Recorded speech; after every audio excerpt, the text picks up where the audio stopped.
Yes, guys, how's it going? Spurs related back again. Daily uploads are back here, and as promised, we have got the West Ham v Tottenham preview today with myself and Jack Burford. We're going to be reviewing all the players we're coming up against, all the Tottenham potential lineups and changes there from differing from the Nottingham Forest game.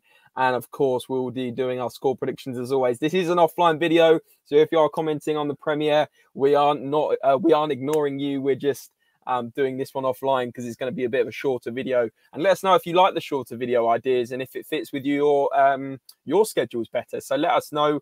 But very quickly, Jack, how you doing? No, I'm doing well, mate. Still in Greece, still in Kefalonia. Trying to get out the content for you guys because it's important. Busy times at Tottenham. Last week of the transfer window and some important games. A great win against Nottingham Forest, and now we've got West Ham coming up tomorrow, and then Fulham at the weekend. So yeah, let's get straight into it, James.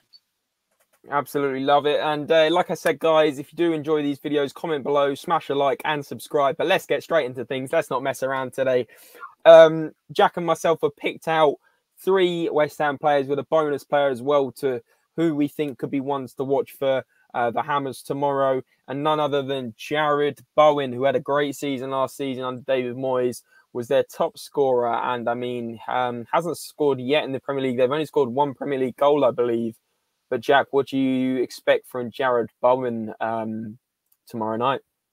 Oh, to be honest, personally, I think Jarrod Bowen's a very good player. When he was bought from Hull, I weren't sure if he could live up to the expectation he had in the Championship, scoring lots of goals, looked like a great player. But James, we see that a lot, don't we? We see a lot of Championship players struggle to make that adjustment, joining the Premier League. But Bowen looks fantastic, being in the England squad, his close control dribbling and always managing to find the net. In recent times when we played him, I remember him scoring a fantastic goal in the League Cup when I was there. And to be honest, he's just improving week on, week out. And I think he's going to be he's a great signing for them. And I probably think he's one of their main threats. Okay, so if you expect West Ham to score tomorrow, do you think it's going to be mainly him causing all the problems if they're to score?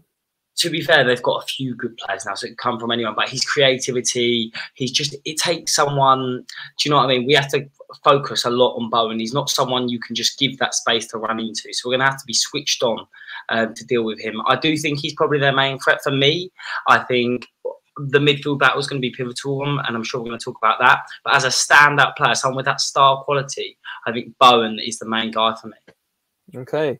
West Ham last year, he got 12 goals, 10 assists in 36 games, which, you know, pretty good figures there. It's kind of comparable to maybe Kulusevski's ratio stats. But let's look into the next player, and that will be the main man in midfield for the Hammers, an England international, Declan Rice, who is an absolute workhorse. I do like this player. I mean, yes, I don't like West Ham, but for me, Declan Rice is one of the more likeable players in the West Ham team. And yeah, I think he could cause us problems. It's going to be interesting to see who the Tottenham midfield is. Obviously, question marks over Bentancur with concussion, and potentially Bissouma coming into that midfield team could really help with the running against Rice and Souček. And of course, Højbjerg will have to be up to it too, which he had a good game against Forest, I did think. But Jack, what do you expect from Declan Rice tomorrow night? Declan Rice, same as always. A lot of West Ham fans are saying he's a £100 million player. And to be honest, I think maybe it's a bit of a steep price tag, but the amount he does for that West Ham midfield, and being a West Ham boy, he's a fantastic player. We've seen him for England, how well he performs. He controls the midfield. It's very rare you get a player with his passing ability and he's also defensive work rate all in one. I think he's a very complete player. He's going to keep on improving. He's only young. And I think it's going to be a real test to see how Spurs' midfield has developed. And I think potentially being Bissouma's first full debut, it's going to be an interesting battle, that's for sure. But for me, I'm a big fan of Declan Rice. I think his personality off camera is fantastic. I don't know if you've seen it, James, but that League of Their Own video of him singing Rice, Rice, Baby, I think he's class. And you know what, like you say, I'm not the biggest fan of West Ham as a club, being a Spurs fan, rightly so. But you know what, they have got some likeable characters, and Declan Rice is definitely one of them. Listen, Jack, I wouldn't take it as far as likeable characters with a plural there. I'd just say Declan Rice is the only likeable person there, with him being an English international and me supporting England. And also, yes, he is a great character off the field. But no, I don't like any other West Ham players other than Declan Rice. So let's not get that one wrong, Jack. He's not a player, is he? Unless he's coming out and getting his boots out of the retirement room. But listen, let's move straight on. We'll keep this speedy. We'll keep this nice and quick. Let us know if you like the pace of the videos. Maybe you want us to do a little bit more detail. Let us know in the comments, guys. We want to get back interacting with you guys after a little bit of time out. But the next player is a nuisance. I don't like the guy. He's annoying. He does annoying celebrations. He's a nuisance. He always scores against Spurs, or seems to cause problems anyway if he doesn't score. It is Mikel Antonio, the converted right back to striker, who is their record scorer, which is unbelievable. It just shows the absolute shambles West Ham are, that Mikel Antonio is their record goal scorer. But listen, like I said, he does seem to do well against Spurs. He does seem to get up for it. And yeah, I mean, he hasn't scored a lot recently, but let's be honest, Mikel Antonio could be a problem against Spurs for the fact that he does like to score against us. Jack, what are your thoughts? Yeah, Mikel Antonio always turns up against Tottenham. I think it's just his physical presence, his pacing behind. He's a handful. And at the end of the day, modern day footballers, that's what they need. James, I think you pulled out a great stat there. Converted right back to a striker. How many times have you seen that? And he's been very good since converting there. And it's probably more of his position, let's be honest. How many? I think he's had 2 consecutive seasons now, over 10 goals in the Premier League. He's 3 consecutive seasons, 10 goals exactly in the Premier League. Yeah, so you know what? It's not bad stats at all. Yes, I'm surprised that that's West Ham's record goal scorer, considering they've had Premier League record goal scorer. Just Premier League record goal scorer. There you are. Well, that makes more sense. But no, he is a handful, and he knows where the goal is. And I think, is he a better than Scamacca, who's coming from the Italian league? Potentially, and I think having a bit of squad depth up front, someone else to rely on, is going to benefit them. So maybe we'll see a better Mikel Antonio. There you go. And listen, like I said, he does seem to cause problems against Tottenham. I was just trying to find out some stats in terms of his record against us. And it is us at the new stadium, and he scored. So that's one of them. I think I can remember exactly. That was the first fixture against us at the new stadium, wasn't it, Jack? And yeah, he scored against us in a 3-3 where we bottled it completely. He scored against us away in 2021. He scored against us away in 2021 again. So 2 games that year he scored at the West Ham Stadium against us. He also scored against us when we won 3-2 at White Hart Lane in 2016 on Winks' debut. He scored against us in 2016 at West Ham. So he scored against us about 6 times in the last 10 games. So yeah. He is. He knows where the goal is, and he's someone we've definitely got to keep our eye on. Hopefully Romero's fit and firing, because I'll tell you what, Romero will not be bullied off the ball. We've seen him. He loves to win that early ball, get inside, and I think that's what we need in this game, because West Ham, with the crowd behind them, this is their cup final. We say it every year. They're going to be well up for the match, so we need to put in a few early challenges and make sure we're winning that first ball. Absolutely. Let's move on to this bonus player. Like I did say at the start of the video, we have got a bonus player, and that is Gianluca Scamacca, their new signing. They paid a lot of money for this guy from Sassuolo in Italy, an Italian forward.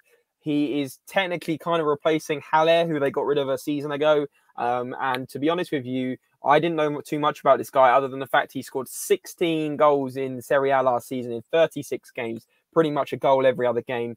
And yeah, apparently a bit of a poacher, a bit of a finisher. Hasn't scored yet for West Ham, but hasn't been given too much game time. What are your thoughts on this guy, Jack? Do you know a lot about him, and what should we expect if he features tomorrow night? I would be lying if I've said I've watched multiple games where he's playing and sat down and analysed Scamacca. But from what I've heard from Italian journalists, from people who watch him regularly, have said he's had massive handful and he's a strong player and he's guaranteed to know where the goal is. So he's also 6'5", James. And anyone who's 6'5" and knows where the goal is always going to be dangerous, especially with a physical presence in the Premier League. For me, scoring that many goals in the Serie A, which in my opinion is probably the most similar league out of them all, would you agree, in terms of physicality? Yeah. His transition we've seen with Bentancur and Kulusevski. So you know what? I think West Ham fans can probably expect good things from him. He's looking like a good player. And I'm just hoping that he doesn't turn up turn up his form against Spurs, because that would be a real shame.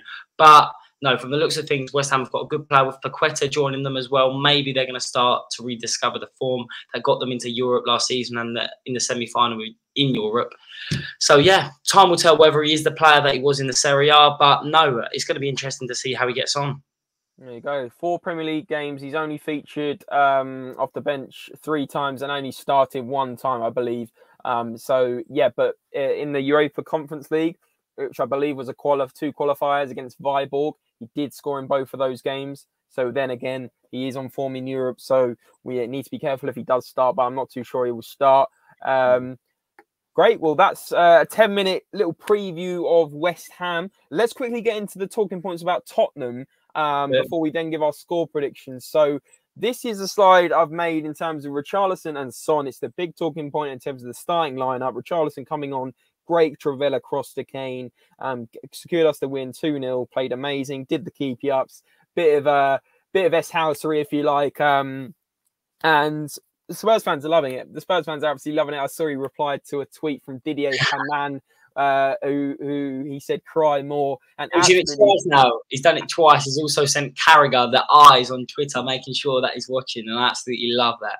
Absolutely love it. And even Neymar got involved and was laughing at what Richarlison said to Hamann. So it's absolutely incredible. We got them all on strings. But he's brought that kind of Lamella factor and a bit more quality than Lamella so far. I've got to say, he's a very exciting player. I think he slots straight in. I think Son gets a rest.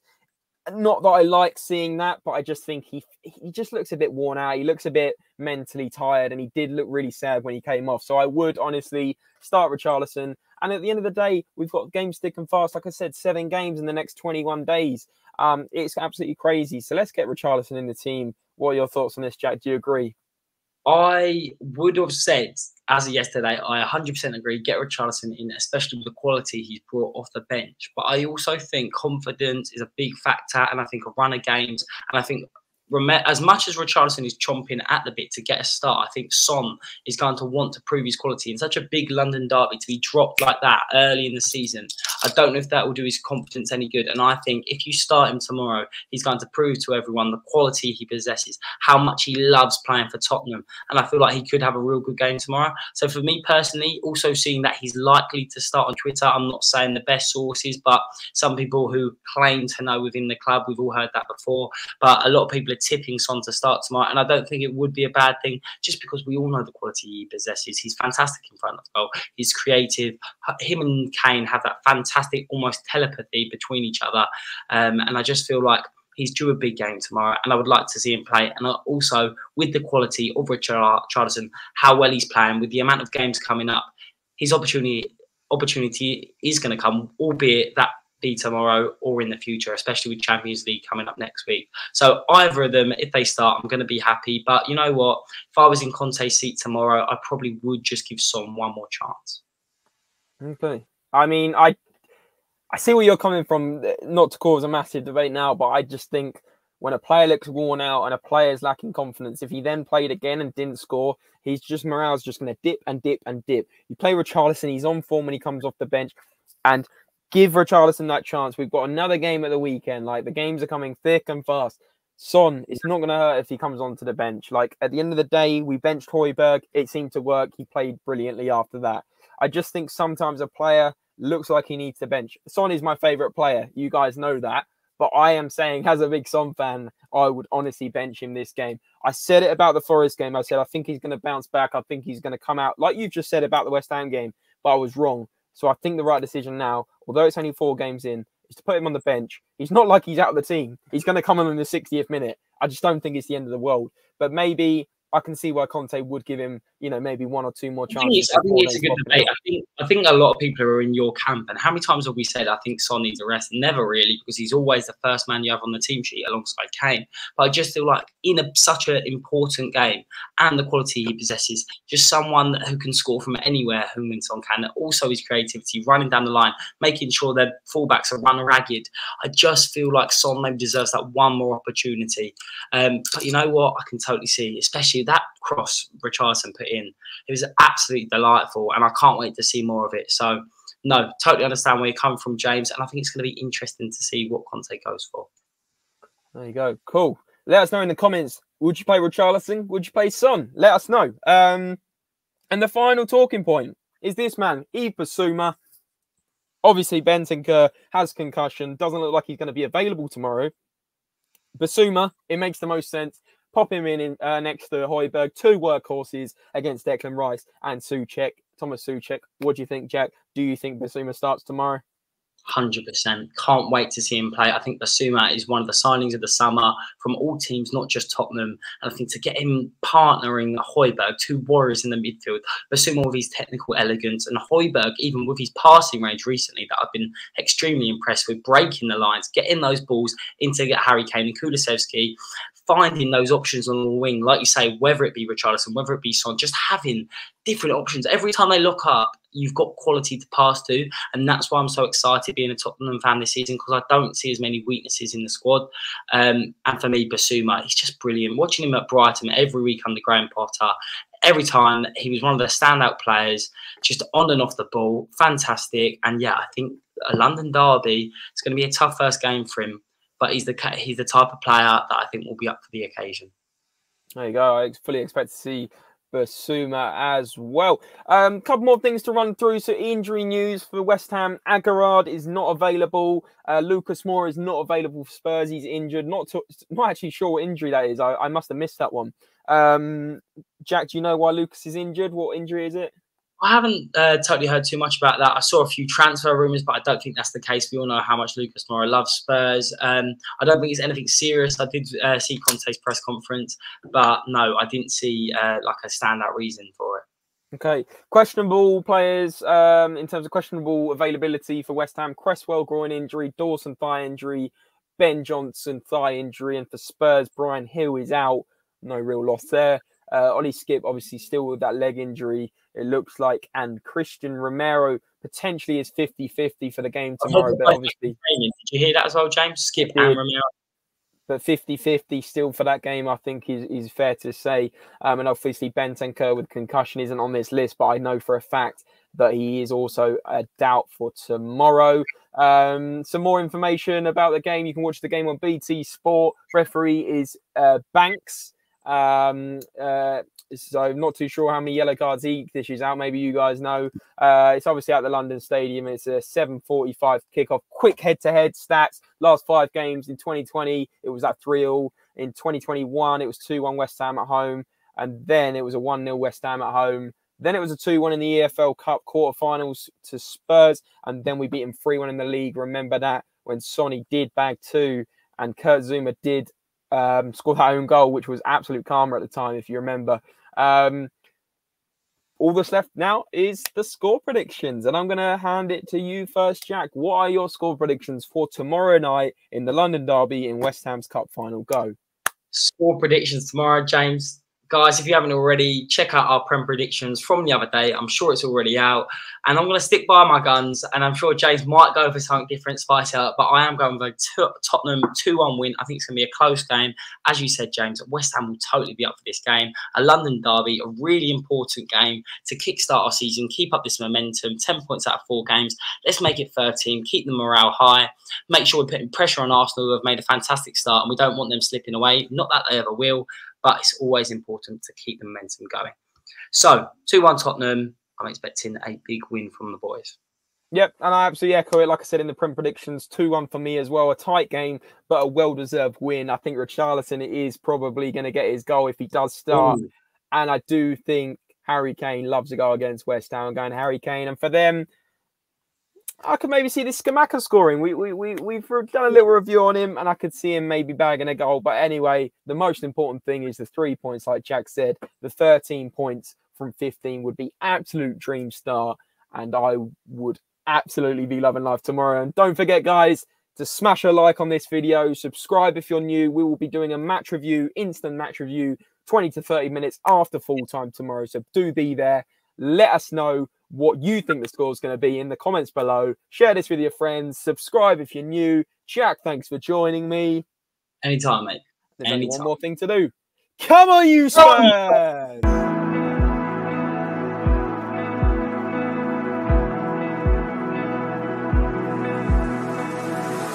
West Ham get back to everywhere they go.